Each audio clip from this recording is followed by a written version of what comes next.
मेरा एक बार पुनः सादर अभिवादन प्रणाम।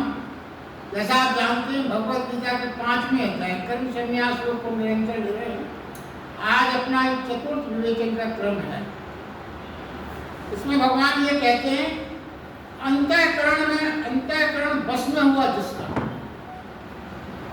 तो क्या विशेष बात हो जाएगी? ना वो करता है ना वो कराता है और सच्चिदानंद परमात्मा में सदा स्थित रहता है, ऐसा उन्होंने बताया। ऐसे ज्ञान को उपलब्ध प्राणी को जिसका अंतःकरण बस में किसका होगा? जो इंद्रियों को अपने से अलग मानता है, वही बस में कर पाएगा। फिर देखिए, जब इंद्रियों को आप अलग मानेंगे, शरीर को अलग मानेंगे, तो क्या होगा?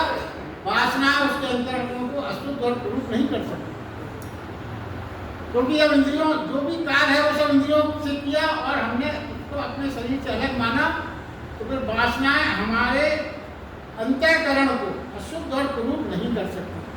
क्योंकि क्या कारण हो जाएगा? वो ये सोचेगा मैं कुछ नहीं करता, जो कुछ भी करता है प्रभु ही करता है। मैं कुछ नहीं कराता, जो भी कराता है सब काम प्रभु ही कराता है। तो ऐसा प्राणी प्रतिफल हर घड़ी सोते जागते उठते बैठते सच्चिदानंद परमात्मा में स्थिर रहता है, क्योंकि वो हर चीज की सोच को भगवान से जोड़ेगा जब वो, तो फिर अनिवार्य रूप से उसका चित्त हमेशा सच्चिदानंद परमात्मा में स्थित रहता है। देखिए, एक बात और है विशेष कि प्रभु से हम हटे तो है नहीं, हम हट भी नहीं सकते। एक तो हम सोचते जरूर है कि हम प्रभु से मिल गए, हट गए, हमारा हो गया सोच, मगर वास्तविकता यह है कि प्रभु से हटना तो हमारे लिए संभव ही नहीं है। हम भले ही इसको महसूस कर पाए ना कर पाए, हम कभी कभी हमको लगता है प्रभु से जुड़े नहीं पाते हैं, बड़ा मन में विक्षोभ सा रहता है, मगर ये गलत है। प्रभु से तो हम हमेशा जुड़े हैं, बिना प्रभु से जुड़े तो हमारा जीवन ही संभव नहीं। मगर क्या है, मगर हमें पता नहीं था हम प्रभु से जुड़े हैं। और ज्ञानी और हमें फर्क है, ज्ञानी इस बात को जान जाता है कि हम प्रभु से, इतना ही फर्क है। ज्ञानी को आभास होने लगता है कि हम प्रतिफल परमात्मा से जुड़े हैं, और अज्ञानी या सामान्य व्यक्ति इस चीज को नहीं समझता। जैसे उदाहरण के लिए छोटी मछली रानी मछली से पूछती है कि सागर कहाँ है, उसी सागर में है वो, मगर उसको ज्ञान क्योंकि इतने करीब है हर चीज के, उसे पता नहीं था। तो उसको तो सागर के किनारे पृथ्वी पर जमीन पर उसको छोड़ दिया जाए तो उसको एक पल में ये समझ में आ जाता है कि सागर क्या है, समुद्र क्या है। मगर वो ये कहते हैं कि इस पूरी ब्रह्मांड में कोई ऐसी जगह ही नहीं है जो परमात्मा के भीन हो, तो मनुष्य को एहसास कैसे कराए? सामान्य प्राणी को ऐसी जगह छोड़ा ही नहीं जा सकता जहाँ परमात्मा ना हो। मछली को तो आप किनारे छोड़ सकते हो, तो फिर कैसे समझ में आए व्यक्ति को कि क्या परमात्मा कहाँ है, कैसा है? क्योंकि क्या है, लोग अक्सर पूछते हैं, कई सामान्य सी चर्चा अपन करते हैं भगवत गीता में, परमात्मा कहाँ है? अधिकांश से प्रश्न पूछो, परमात्मा कोई चीज होती तो बता देते कि परमात्मा ये है, कि हो रहा परमात्मा। पत्थर को बताया जा सकता, किसी चीज को बताया जा सकता, ये एक्चुअली पूछना ही गलत है कि परमात्मा कहाँ है। उंगली के अगर इशारे से आप परमात्मा को बताएं तो बाकी जो जगह छूट गई, इसका मतलब वहां परमात्मा नहीं। आपने किसी को उंगली से बताया ये है, मतलब बाकी जगह नहीं है, वहीं पर है, ये तो संभव नहीं। तो क्या है, परमात्मा का अर्थ है एग्जिस्टेंस। हम उसी में जीते हैं, लेकिन हमें पता नहीं चलता। जीते हम उसी में हैं, एग्जिस्टेंस में, उसी के अस्तित्व में हम जीते हैं, लेकिन जिसने अंतःकरण शुद्ध कर लिया उसे पता हो जाए। जैसे मिरर को साफ कर दिया तो चेहरा स्पष्ट दिखने लगता।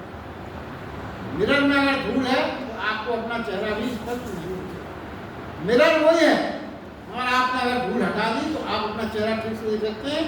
उसी प्रकार वासनाओं के जाल को हटाया तो शुद्ध अंतःकरण को वही आप जान पाओ। प्रतिफल सच्चिदानंद परमात्मा है। जैसे क्या है, अगर आप कोई व्यक्ति सोया हुआ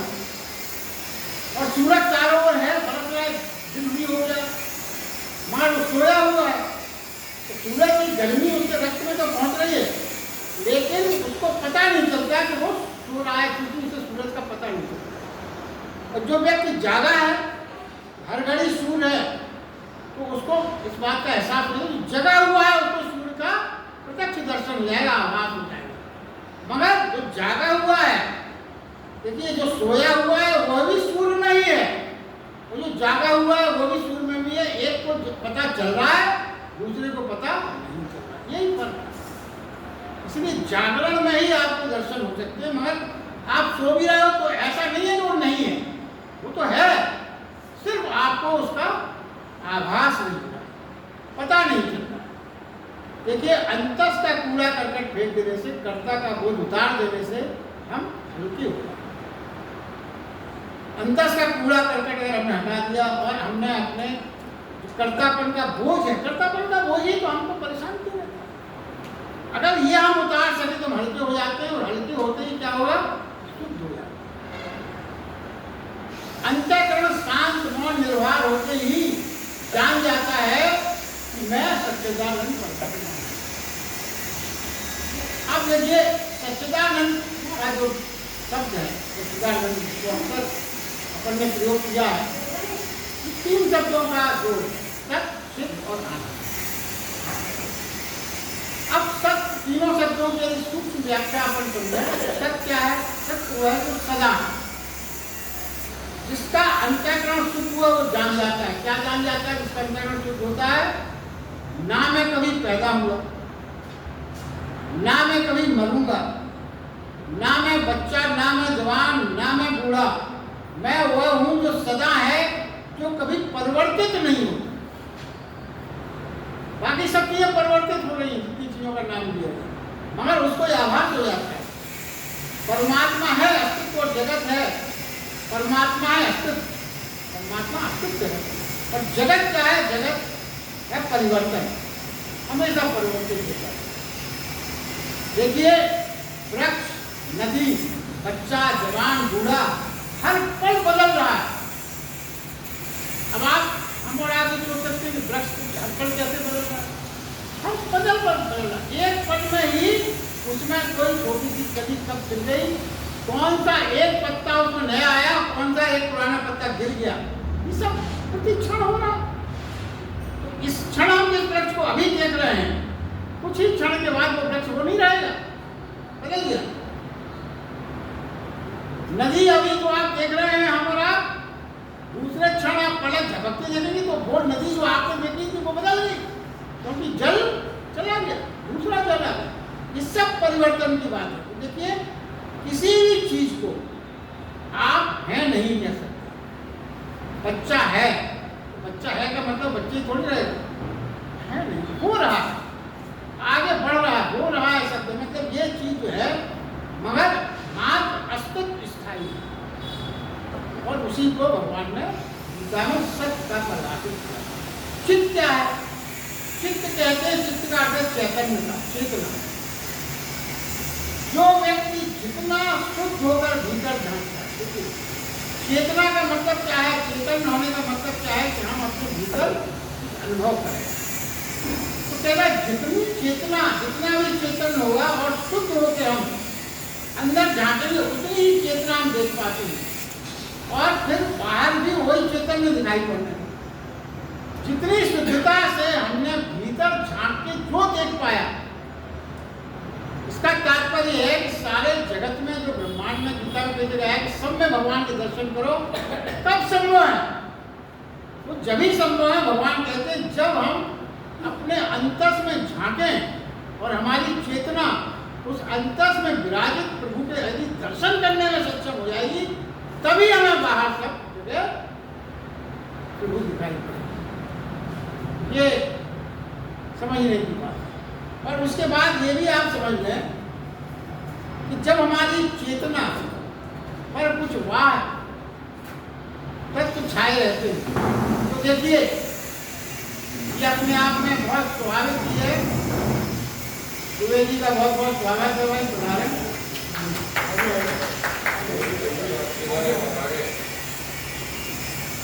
जो व्यक्ति अंतस में झांकेगा और उसे यदि चोर या शराबी ऐसी कुछ गुरुओं वाली चीजें नजर आए, क्योंकि उसका भाव अगर उसी में है, चोरी में उसका भाव लगा है, शराबी में उसका भाव लगा है, तो जो अपने चेतन में झकेगा तो अंदर में उसको वही दिखाई पड़ेगा और फिर वो बाहर में वही सब देखेगा। इसलिए आपने अनुभव किया होगा, चोर को सारी दुनिया चोरों से भरी नजर आती है, शराबी को हर जगह शराबी नजर आते हैं, सारी दुनिया तो पी रही है तो हम ही को रोकते हो पीने के लिए। कई लोग ऐसे उदाहरण देते हैं कि आपको नजर आएंगे।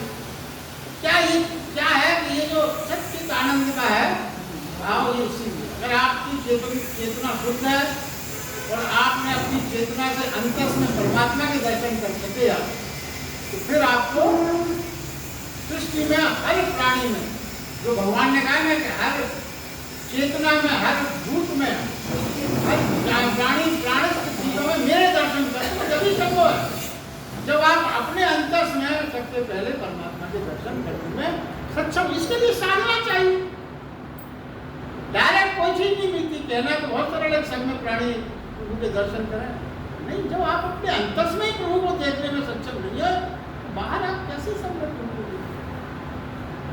जब आप अपने को ही परमात्मा स्वरूप मानेंगे, शरीर ना मानेंगे, शरीर से अलग मानेंगे, तभी आप दूसरों को भी कर सकते हो। पर आनंद क्या है? सत्य और चित्त का हो गया। आनंद क्या है? जिसे अस्तित्व का पता चल गया, उसके सारे दुख मिट जाए। अस्तित्व का पता चलने का मतलब क्या है कि दुख परिवर्तन नहीं है, जहां परिवर्तन नहीं वहीं आनंद।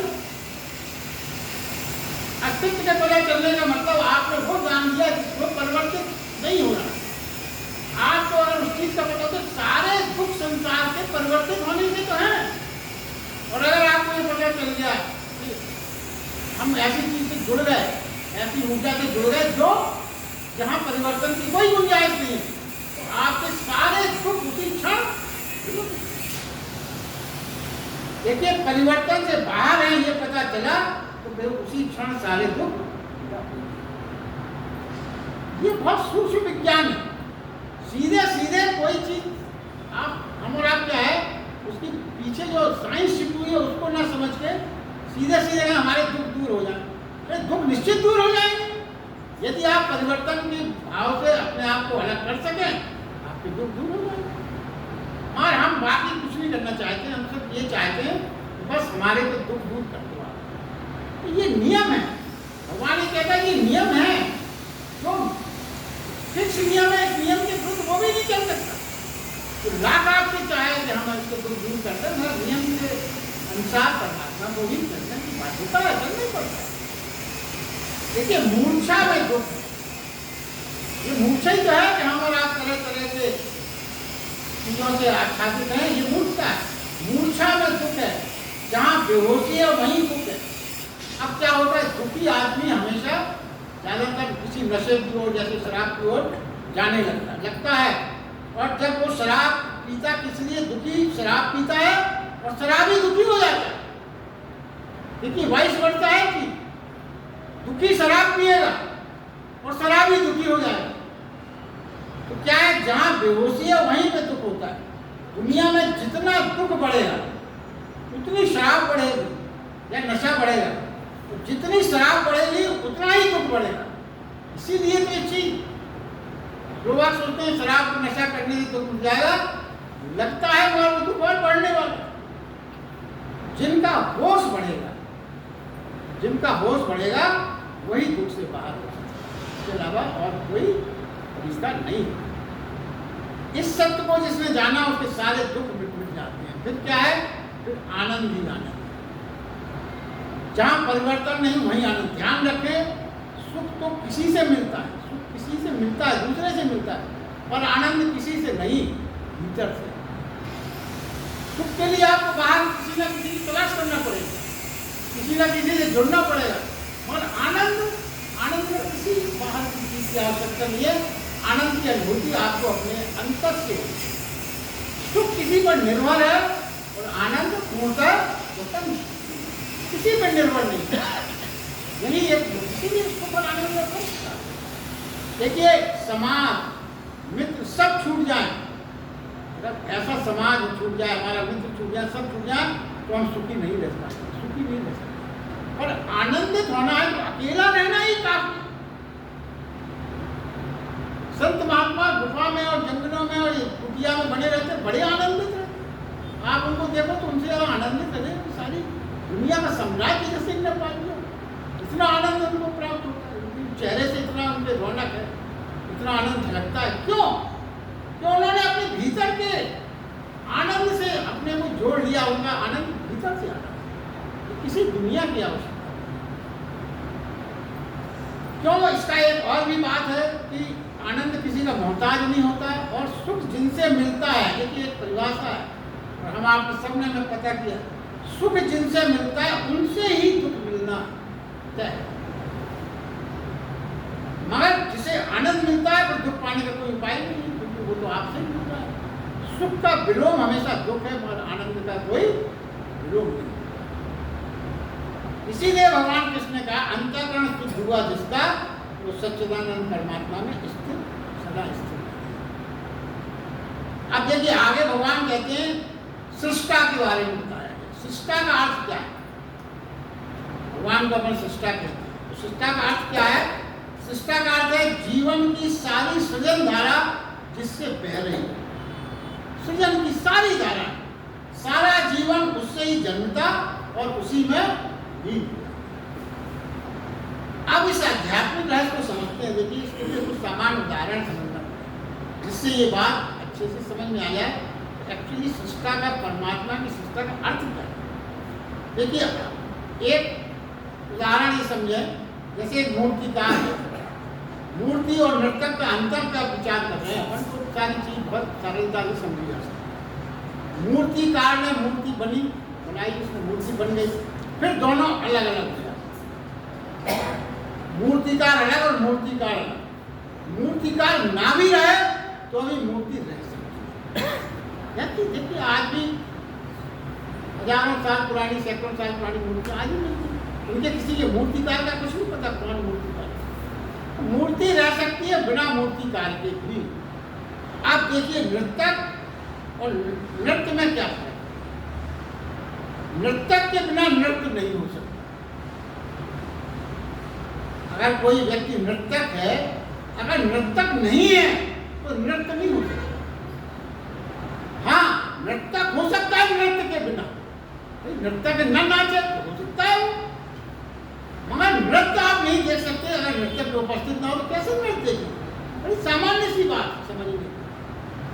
तो नृत्यक हो सकता है बिना नृत्य, मगर नृत्य नहीं हो सकता नृत्य के बिना। फिर भी दोनों में भेद तो है, भेद तो फिर भी है। नृत्य अलग, नृत्यक अलग, भेद तो करना ही पड़ेगा। मगर देखिए, सोचिए आप, नृत्यक हो सकता है बिना नृत्य के, मगर नृत्य नहीं हो सकता बिना नृत्य। सागर हो सकता है लहर के बिना, मगर लहरें नहीं हो सकती सागर के। सागर जरूरी नहीं है लहर ना हो जाए, शांत है, और लहरें सागर के बिना हो जाए ये संभव नहीं है। मगर फिर भी दोनों में भेद तो है, भेद तो लगता है, भेद कहने में। तो परमात्मा घड़े की तरह यानी कुम्हार की तरह शिष्ट नहीं रचता। वो नृत्यक जैसे नृत्य बनाता है वैसे ही होता है। तो परमात्मा और प्रकृति के बीच में नृत्यक और नृत्य जैसा संबंध है, यानी परमात्मा प्रकृति पर निर्भर नहीं है, नेचर पर। मगर नेचर ना हो तो प्रकृति नहीं हो सकती। अगर परमात्मा ना हो तो नेचर नहीं हो सकता, ये बिल्कुल तय है। मगर क्या है, नेचर का होना संभव नहीं है। परमात्मा के बिना नेचर नहीं हो सकती, परमात्मा हो सकता है बिना नेचर। जैसे नृत्य और नृत्यक का जो संबंध है वही है। यदि परमात्मा ना हो तो प्रकृति, नेचर हो जाए, शून्य हो जाएगा। यानी भेद भी और अभेद भी है, भिन्नता भी और अभिन्नता भी। यही कुछ चीजें समझनी है जो गूढ़ता चीज लाते। देखिए अब क्या है, ये तो सृष्टि की सृष्टा के बारे में बताया। अब भगवान क्या ने गीता में क्या कहा है कि वो सारी सृष्टि और सब रचना सब उसी से संबंध, मगर इतने सब के बाद भी परमात्मा करता नहीं, परमात्मा करता नहीं किसी चीज। अब ये कैसे संभव है? अपन तो ये देखते हैं कि सब कुछ परमात्मा ही करता है हर चीज को, मगर कहते हैं सब कुछ है वहाँ करता फिर भी नहीं। इस रहस्य को समझने का प्रयास करते। देखिए इसका रहस्य क्या है, जैसे जो थोड़ा भी विज्ञान का जिन्हें जानकारी है, अपन स्थूल रूप से शुरू कर रहे हैं बात। जैसे H2 हाइड्रोजन और ऑक्सीजन को जब मिलाया जाता है तो पानी बनता है। पानी को अगर आप विकसित करेंगे तो हाइड्रोजन और ऑक्सीजन प्राप्त होगा, ये फार्मूला है।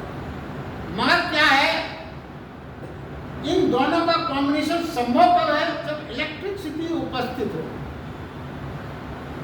बिना इलेक्ट्रिसिटी की उपस्थिति के अभाव में हाइड्रोजन ऑक्सीजन मिलकर जल नहीं बन सकता।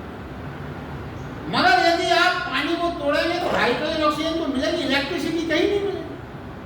मगर उसकी प्रेजेंस के बिना वो कंबाइंड नहीं हो सकता, उसके प्रेजेंस के बिना क्रिया नहीं हो सकती। इस क्रिया को, इस चीज को विज्ञान में कैटालिटिक कहते हैं, उत्प्रेरक एजेंट कहा गया, कैटालिस्ट कहा गया।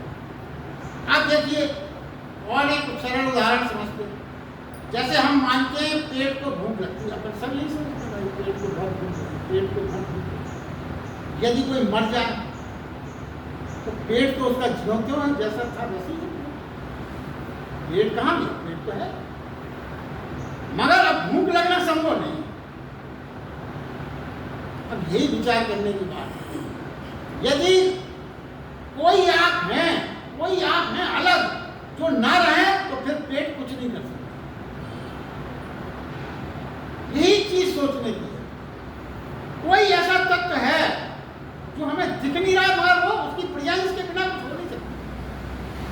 कोई तो है प्रेजेंस, नहीं तो पेट तो यथावत है। आप कोई मर गया, पेट कहीं नहीं जाता, पेट आप देखिए जहाँ का तहाँ बिल्कुल ऐसे ही लगेगा वैसे, मगर फिर जो भूख लगने की क्रिया कोई तो ऐसी चीज रही होगी जो उसको, जिसकी प्रेजेंस में ही वो काम कर सकता है पेट। अगर उसकी प्रेजेंस ना हो तो फिर उसका काम संभव नहीं। तो ये तो कुछ ऐसे उदाहरण। एक और उदाहरण दूसरा लेते हैं। एक बहुत बड़ा एक्सपेरिमेंट किया गया वैज्ञानिकों के द्वारा। वो ये था कि बच्चे को, 2 बच्चे लिए गए और जो माँ के दूध था, स्तन था, उसकी पौष्टिकता की पूरी वैज्ञानिक तौर से जांच की। उससे भी ज्यादा पौष्टिक दूध बनाया गया, जिसमें उसके मुकाबले से थोड़े ज्यादा ही पौष्टिक तत्व डाले गए।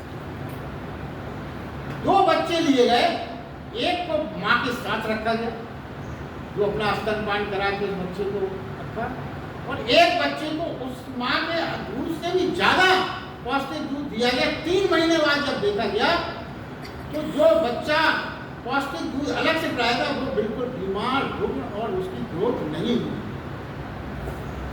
और जो स्तनपान करके बड़ा हुआ था वो उसका बहुत अच्छी ग्रोथ थी, बहुत चेतन और बहुत स्वस्थ। अब कौन सी चीज मिसिंग होगी, ये बात सोचने की।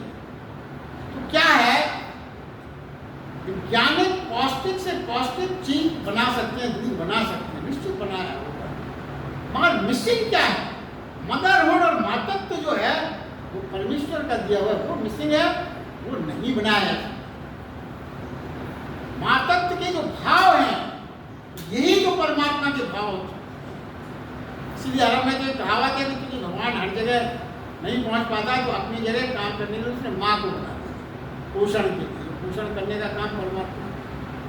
तो क्या है, हम अगर अपनी चारों तरफ देखें, ये जो भाव है ना, इसके बारे में विचार करना पड़ता है। कोई शक्ति तो है ऐसी जिसको वैज्ञानिक क्या कोई चीज नहीं समझ सकती। मदरहुड का निर्माण कोई विज्ञान नहीं कर सकता और ना कभी कर पाएगा। हाँ, वो है तो निश्चित, नहीं तो उसका प्रभाव क्यों है, कोई ना कोई चीज है, नहीं प्रभाव क्यों है उसका। अब देखिए समुद्र में भाप अपने आप बन रहा है, पौधों का अंकुरण अपने आप बन रहा है, सूर्य चंद्रमा ग्रहों की चाल अपने आप चल रही, कौन चला रहा है, वायु का संचालन, प्रकृति के गुणों का आधार, सब काम हो रहा है। हम समझते हैं सब काम अपने आप चल रहा है। अब आप मूंगफली को देखिए, आप दुनिया का कोई सामान लेते हैं, बड़ी पैकिंग वैकिंग करके अमेजोन से उससे आपके पास आता है। मूंगफली की पैकिंग जरा देखिए, ऊपर कितना सुंदर छिलका, उसके अंदर मूंगफली के दाने के ऊपर एक पतली रेशम ऐसी और पट्टी, इतनी सुंदर पैकिंग बनाई। कोई भी फल देख लीजिए, आम हो या कोई भी हो, कैसी सुंदर व्यवस्था से रखा। ये पैकिंग कौन कर रहा है? अमेजोन वाले कर रहे हैं, कोई नहीं कर रहा है। तो ये परमात्मा सब नेचर से अपने आप हो रहा है। उस शक्ति को तो मानना पड़ेगा ना कि वो शक्ति है कहीं ना कहीं। देखिए फिर कुछ भी करता नहीं है, तो मगर देखिए ये है प्रकृति के गुणों के आधार पर हो रहा है, मगर परमात्मा के बिना ना होगा फिर वह कुछ नहीं करता, यानी करता नहीं है। ये बात भी जैसे पेड़ है यथावत मगर फूल ना हो, आप ना हो, कोई शक्ति ना हो, नहीं कर। इसी प्रकार नेचर के भी सब काम नेचर कर रहा है, मगर परमात्मा की प्रेजेंस में ये सब संभव है। वो प्रेजेंस ना हो तो ये सब कुछ ना हो। कर्ता और सृष्टा में यही फर्क है। क्या? उसके बिना सृष्टि चल नहीं सकती, इसलिए उसे सृष्टा किया कहा गया, मगर वो सृष्टि चलाता नहीं है रोज रोज, इसलिए उसे करता नहीं। सृष्टि उसके बिना नहीं चल सकती, इसलिए सृष्टा कहा गया, मगर रोज रोज के कामों में कोई ऐसा भाग नहीं ले रहा है, इसलिए उसे करता नहीं जाए। तो देखिए वो कहते हैं भगवान परमात्मा कुछ नहीं करता, पर मात्र उसकी उपस्थिति से सब हो जाता है प्रकृति के गुणों के आधार। सूत्र क्या है जो सामान्य रूप से हम अपने जीवन में भी महसूस करते हैं? वो क्या है कि जो शक्तिशाली होता है कमजोर हो, करना उसे पड़ता है जो कमजोर हो, और शक्तिशाली की प्रेजेंस ही काफी है काम। और अगर आप इसको समझें तो जीवन में अपन ने देखा हुआ, बचपन से अपन देख रहे हैं, एक क्लास टीचर हल्ला डंडा पढ़े चुप रहो शांत रहो, बच्चे उसकी नहीं सुनते क्योंकि उसमें कुछ कर। और एक टीचर इतना शक्तिशाली होता है कि क्लास में बच्चों में खबर आती है कि मास्टर साहब अपने क्लास टीचर्स रूम से क्लास को चल दिए, इस खबर से ही क्लास में शांति हो जाती है। ये प्रभाव है, यही प्रभाव है। तो क्या है मूल आधार जानने का? ये है यदि आ जाए समझ में कि विराट की सारी घटनाएं, विराट की सारी घटनाएं कौन कौन सी? सूर्य की, चंद्रमा की, वायु की, वर्षा की, सब घटनाएं जो नेचर में चल रही हैं वो बिना कर्ता के चल रही है, कोई कर्ता नहीं है। भगवान को माने भगवान कर्ता नहीं है इन चीजों में, तो फिर जरा आप विचार करें। जो विचार करने के लिए भगवान की सबसे महत्वपूर्ण इस चर्चा का जो मूल बात है वो ये है, जब इतनी इतनी घटनाएं, बड़ी बड़ी घटनाएं चल रही हैं, वायु, चंद्रमा, सूर्य, ब्रह्मांड सब चल रहा है बिना कर्ता के, तो हमारे जीवन की क्षुद्र कार्य बिना कर्ता के क्यों नहीं होते? हमारे तो बहुत छोटे छोटे काम है जीवन में। तो ये जो कहते हैं ना अपने को कर्ता मत मानो, यही तो कह रहे हैं जब इतनी विराट घटना बिना कर्ता के हो सकती है, तो हमारे जीवन की छोटी छोटी घटनाएं हम बिना कर्ता के कुछ ना होगा, ये कैसे? वो कहते हैं जिस दिन ये समझ में आ गया कि हमारे जीवन की एक छोटी घटना बिना कर्ता के संभव है, उसी दिन संन्यास पूरी। अब सन्यासी तो हम कोई फलित करना चाहता है, मगर कर्तापन के भाव के कारण फलित नहीं हो सकता। फिर क्या होगा? जीवन कैसा वो बताते हैं, सुबह उठूंगा, काम करने जाऊंगा, भूख लगेगी तो खा लूंगा, सो जाऊंगा, नींद आएगी, मगर करता नहीं। नेचर हर काम कर रहा है, मैं देखता रहूंगा, बाधा नहीं डालूंगा, साक्षी भाव से हमेशा रहूंगा, क्योंकि बाधा डाली तो तत्काल कर्तापन। बाधा किसी चीज में नहीं डाली, सब कुछ स्वाभाविक रूप से गति से चल रहा है। सूर्य चंद्रमा सबकी गति में कौन बाधा डालता है? कोई बाधा नहीं डाल सकता, वो तो अपनी स्वाभाविक गति चलती है। तो हम और आप यही मान लें कि हमारे जीवन में जो भी घटित होना है नेचर के हिसाब से, वो तो होना ही होना है। हम उसमें बाधा डालना चाहें तो अभी नहीं डाल सकते। बाधा डालने की सोच के हम सिर्फ तनावग्रस्त हो सकते, कल हम कुछ नहीं सकते। क्यों बाधा डालना? यही तो संन्यास। यदि परमात्मा की झलक भी पानी हो, क्योंकि और एक विशेष बात है, परमात्मा की झलक भी पानी हो तो ये काम नेचर को करने दो, खुद मत करो, करता मत करो। परमात्मा को पाना भी है, उसके भी करता मत करो, नेचर को करने दो अपने हिसाब। मात्र दृष्टा हो जाओ, साक्षी हो जाओ, देखते रहो दर्शक की भांति, धीरे धीरे उसका द्वार अपने आप। जिसने अभी कुछ नहीं किया मगर बिना उसके कुछ नहीं हुआ, जिसने कभी कुछ नहीं किया, परमात्मा के लिए यही बात, जिसने कभी कुछ नहीं किया मगर उसके बिना कुछ हुआ भी नहीं, ऐसे परमात्मा की झलक फिर आपको मिलने लगेगी यदि आपका जीवन साक्षी भाव में। सर्वव्यापी परमात्मा के बारे में एक बात जो और कही गई, तो परम शक्ति किसी के पाप पुण्य शुभ अशुभ को ग्रहण नहीं करती, उस पर उनका कोई प्रभाव नहीं होता। क्या है, लेकिन हम स्वप्न ज्ञान और माया में हुए पाप और पुण्य के जाल में हमेशा घूमते रहते हैं। यहाँ कुछ बातें ये समझने की बात यह है कि जो ये मानता है कि मैं करता हूँ, अगर हम कोई भी ये मानेगा कि मैं करता हूँ अपने सब कामों में, तो उसे ये मानना पड़ेगा। फिर क्या मानना पड़ेगा? मैंने अच्छा किया और ये काम मैंने बुरा किया। जब आप करता मानेंगे तभी तो मानेंगे आप। आपने अपने आप को करता माना तो फिर कुछ काम आप कहोगे ये काम अच्छा हो गया मुझसे, ये काम गलत हो गया मुझसे, ठीक नहीं हुआ। फिर क्या है, मैंने ये काम शुभ किया या अशुभ किया, ये ठीक किया ये गलत किया, ये भाव अपने आप पैदा होंगे। ये कब पैदा होंगे? जब आप अपने आप को कर्ता मानेंगे। और जब आप अपने आप को कर्ता मानेंगे तो फिर नीति और नियम के अनुसार से आपको या तो पुरस्कार मिलेंगे, सजा मिलेगी। ये तो नियम है, या तो आपने अच्छा किया पुरस्कार, जो गड़बड़ हुआ तो सजा। यदि परमात्मा ही करता है, यह जान सके या मान सके, तो फिर अच्छे और बुरे का तो प्रश्न को बिलो समाप्त हो गया। अब एक छोटी सी कहानी सुनते हैं, उसके बाद आज का क्रम पूरा करेंगे। आपने नाम सुना होगा ईश्वरचंद विद्यासागर, बहुत बड़े ज्ञानी थे। तो एक बार एक वो नाटक देखने गए। नाटक चल रहा था स्टेज पर। जब नाटक चला तो एक पात्र स्त्री पर, एक महिला पर बड़ा अत्याचार करने का दृश्य चल रहे थे। तरह तरह से प्रताड़ना, ये बातों से तो जैसा नाटक में रहा चला। अब ईश्वरचंद विद्यासागर देखते देखते, जैसे हम और आप नहीं पिक्चर में कभी भी देखते आंसू बहने लगते हैं, सही वो इतने भाव में हुए, वो अपनी सीट से उठे और उन्हें जूता उतारा, और जो व्यक्ति अत्याचार करते हुए पात्र करा उसको धनाधन मारना शुरू मानना शुरू। ये रियल घटना है जो ईश्वरचंद विद्यासागर जी ने अपने जिंदगी में दी। तो उन्होंने उसको बुरी तरह से मारना शुरू किया, और वो जो पिट रहा है वो उनके जूते खाता रहा। और बाद में उनका जूता, जब वो तो शांत हुए तो उन्होंने उनका जूता लिया, और जूता लेके ये बोला कि आज तक मेरे अभिनय का इससे बड़ा पुरस्कार कोई नहीं हो सकता, जब आप ऐसे ज्ञानी ने मेरे अभिनय को रियल मान लिया। ये मेरे जीवन का सबसे बड़ा पुरस्कार।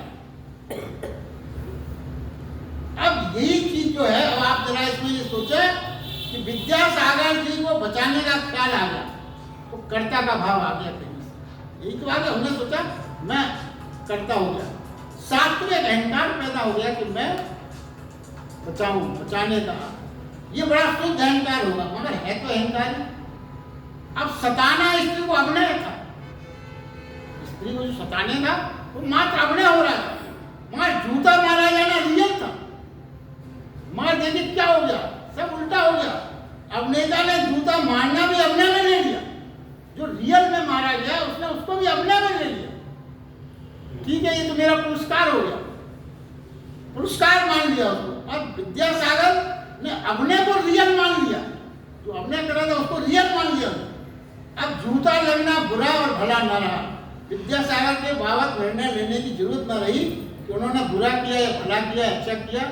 ये सब बातें जीवन की समझने की है, कर्तापन से दूर करने की। जहाँ करता है वहीं शुभ अशुभ है, और परमात्मा जब तक हमारे शुभ और अशुभ में नहीं पहुँचते, हम परेशान रहते हैं अपनी माया से।